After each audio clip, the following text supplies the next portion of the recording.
Have you ever been there? Standing at the bus stop, maybe you're checking your phone, looking down the road, and finally, yes, there it is, your bus. You signal, you maybe even make eye contact with the driver, and then whoosh, it just sails right past, leaving you there just kind of stunned watching it disappear. That feeling, right? That small, super frustrating moment, it feels personal. But what if that single instance, if you look a bit closer, actually tells a much, much bigger story? A story about how our cities tick and how something like public transport really genuinely shapes our lives. Well, today, that's exactly what we're diving into. We're zeroing in on one specific flashpoint. It happened in Coimbatore, India, just recently, on July 2nd, 2025, involved a bus at the Puliyakulam stop. And this event, because it was caught on video, shared everywhere, it just blew up.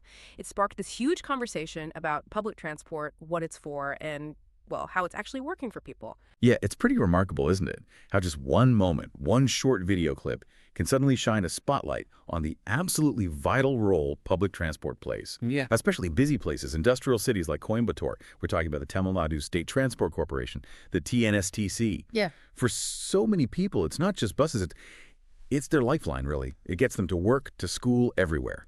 But as we'll get into, even schemes with the absolute best intentions, aimed at empowering people, can run into some really complex real-world bumps in the road.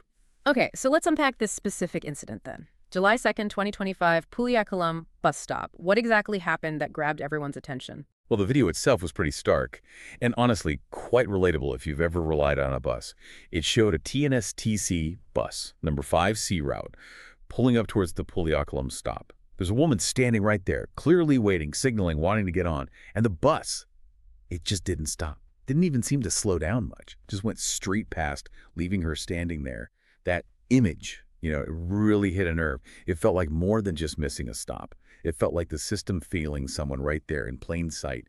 The online reaction was immediate. People were angry, demanding answers, accountability. That feeling of being ignored, left behind, it resonated. And what makes it even more poignant, I think, is that this wasn't just any bus service. It was running under the Video Payanam scheme, right? Tell us about that. That's exactly right. This bus was part of Video Payanam, which translates to something like Journey at Dawn. It's a free bus travel scheme specifically for women.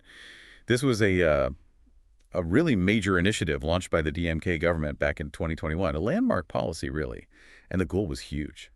Empower women across Tamil Nadu, give them free travel up to 30 kilometers on government buses. The idea was, boost their mobility, help them get to jobs, education, healthcare, basically remove a big financial hurdle from their daily lives. Very progressive thinking. So here's the really interesting part, the tension. You've got the scheme designed for empowerment, genuinely meant to lift people up, so beneficial on paper, and yet somehow it seems linked to this rise in complaints about the actual service, buses not stopping, things like that. How does something so positive in its aim run into these kinds of, well, fundamental operational problems? It seems like a paradox. It really does. It's that classic situation, isn't it? Where the policy's grand vision meets the messy reality on the ground. What we've been seeing, especially since Video Payanam started, is this kind of pattern of issues. It's not just that one Puliyakulam incident. We hear frequent reports from passengers, particularly women, saying buses often don't pull up right at the stop. They stop like meters away, forcing people to make a run for it, sometimes alongside moving traffic. You can imagine it's inconvenient, sure, but also potentially dangerous. And it's not just about where the bus stops, is it? The interactions themselves can be problematic too, from what we understand. Exactly. There are quite a few accounts of conductors being, well, dismissive, sometimes even disrespectful, especially towards women using the free travel pass. And this isn't just a minor thing. It has a real human cost. Picture a working mom. Maybe she's tired after a long shift. She's relying on that free bus to get home to her kids. If the bus zooms past or stops way off, making her sprint, it adds so much stress.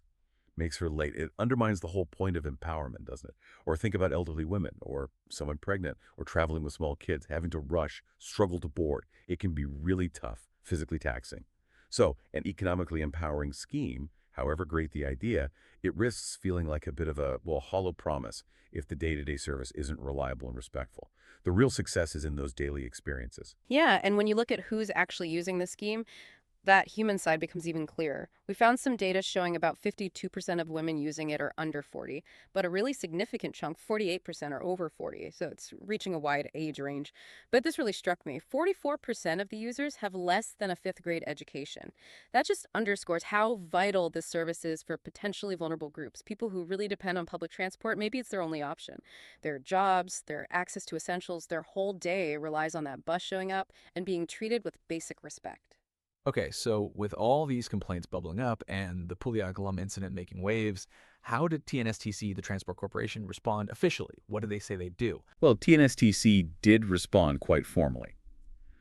After that Puliyakulam video went viral, they launched an immediate inquiry. They issued memos, official warnings to the driver and the conductor involved in that specific incident, but they also put out broader instructions, quite stern ones apparently, to all their staff, reminding them, you absolutely must stop at designated stops. Pick up all passengers, especially women. They also announced they'd deploy more checking inspectors out on the routes to keep a closer eye on things. And they promised stringent action against anyone not following the rules, trying to signal they're taking it seriously. Right. That sounds like a clear response, though maybe a bit reactive. But does it get to the root of the problem? Because, we saw other things, like that TNSTC driver caught for drunk driving back in May 2025. It sort of feels like they address the individual cases when they blow up, but maybe not the underlying system. Is this kind of action likely to create lasting change? That's the million-dollar question, isn't it? Addressing specific misconduct, like a drunk driver, that's essential, obviously. Immediate danger. But the challenge is whether these steps actually change the overall system or culture. A systemic problem isn't just about one or two bad apples. It could be about, poor training, maybe staff morale is low, not enough supervision, maybe the schedules are unrealistic. If buses are regularly skipping stops or conductors are frequently disrespectful, that points to something wider. So yeah, reacting to incidents is important for accountability right now, but it doesn't automatically build a culture of consistent, respectful service down the line. That needs a deeper look at how things work internally, beyond just punishing individuals. And what about the public? How are they reacting to TNSTC's response? Because it feels like a split. People value the free travel, but they're really fed up with the service sometimes. It is definitely a mixed reaction. You absolutely hear the appreciation for Videopayanam itself. For many women, it's made a real difference financially, opened up possibilities that's undeniable. But that gratitude often sits right alongside this deep frustration with the daily service lottery. Will the bus stop? Will it be on time? Will the conductor be okay? We've seen people like Logu from the Coimbatore Consumer Voice speaking out publicly. He's been calling for very specific things. More checking inspectors, yes, but not just reacting to complaints. They need to be out there consistently. And crucially, much better, ongoing training for staff, focusing specifically on respecting women passengers. It's urgent, he says. And you see this echoed all over social media too. Hashtags like #TNSTCFail pop up. It's people sharing their stories, demanding better service, more accountability. It's also interesting how the service issue sometimes spins off into that other debate, why free travel only for women? Yeah, that discussion does surface now and then. It's a separate policy debate, really. But what's striking is that almost regardless of where people stand on the free-for-all versus free-for-women question, there's strong agreement on one thing. The immediate pressing need is to make sure the scheme, as it exists now, actually works properly. That means reliable buses, respectful staff, accessible stops for everyone using the service. The practicalities, the daily grind, that's where the focus needs to be. That's where the rubber meets the road, literally. And this whole situation, these challenges, buses skipping stops, passenger friction, it's not unique to Coimbatore, is it? This feels like something we've seen in other places with similar schemes.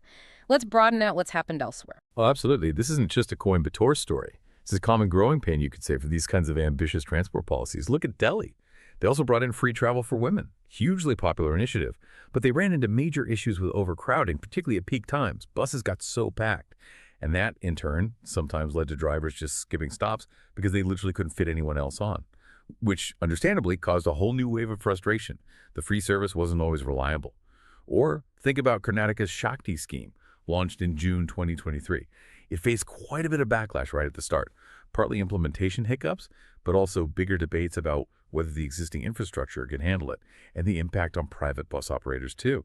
So yeah, these examples show that the concept of free travel is often great, widely supported, but the execution, That often uncovers these deep operational challenges. It really sounds like these well-intentioned policies can almost create their own set of problems on the ground if not managed carefully.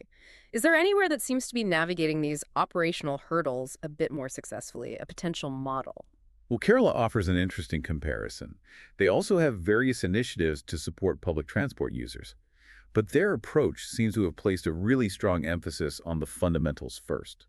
Things like improving basic bus maintenance, ensuring the vehicles are reliable, and crucially, consistent ongoing training for staff right across their public transport system. So while they might have specific fare policies, they've also invested heavily in making sure the core service, the bus is running well, the staff being professional is solid.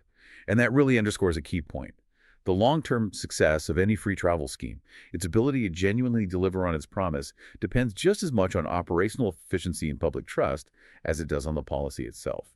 You can't just launch it, you have to maintain it, make sure it runs smoothly day in, day out. Okay, so pulling all these threads together, the challenges in Coimbatore, the experiences elsewhere, the relative success in places like Kerala, what are the practical, concrete steps? What can a transport body like TNSTC actually do to improve things and rebuild some of that trust? All right, based on everything we've seen, there are several key areas that really stand out. They're not just theories, they address the specific problems people are facing. First up, training and sensitization, and I mean proper ongoing programs, not just a one-off memo. Regular sessions for drivers, for conductors, focusing not just on rules, but on understanding passenger rights, developing empathy, and crucially respectful communication, especially towards women. This tackles those reports of dismissive attitudes head-on, builds the service culture. Second, boosted monitoring, but smarter. Yes, more checking inspectors like TNSTC mentioned. But let's really leverage technology. GPS tracking on buses isn't just for schedules. It can provide real-time data. Are buses sticking to routes? Are they dwelling too long or skipping stops? This gives immediate oversight. It helps identify patterns, maybe why a driver skips a stop. Is it scheduling pressure? It allows for proactive management, not just reacting after someone complains. Transparency and accountability go way up. Third, real feedback loops.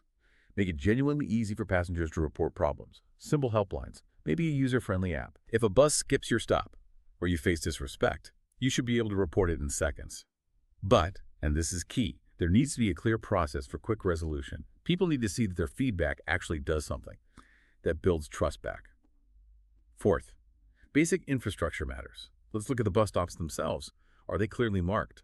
Visible? Do they have shelters? Maybe basic seating? Lighting. A lot of the frustration gets amplified when you're waiting in the pouring rain or the dark because the stop is just a pole on the side of the road. Improving the waiting experience makes a big difference. And finally, talk to the public. Proactive public awareness campaigns. Educate passengers about their rights, yes, but also how to use those feedback systems effectively. Maybe campaigns that also highlight the benefits of the scheme, foster a bit more understanding and collaboration between passengers and staff, reduce friction.